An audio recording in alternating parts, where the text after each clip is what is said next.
Ayan, di ba? Ang ganda niya. O, di ba? Grabe, ang ganda niya talaga. Bagay dun sa curtain ko. O, see-through kasi yung curtain ko. Okay. Di ba? Simple lang siya pero ang ganda niya tignan. Parang napaka solemn ng bahay mo. Napaka tahimik, basta masarap siya sa mata. Okay, lalo na yung kanina, masarap din sa mata yun. Yung isang design. So, 'di ba? Ayan. So, ayan, pag zoom natin, ayan siya.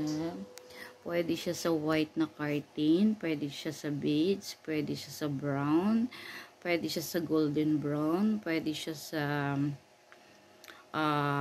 black, pwede rin siya sa dark blue. Ang daming curtain, basta plain lang.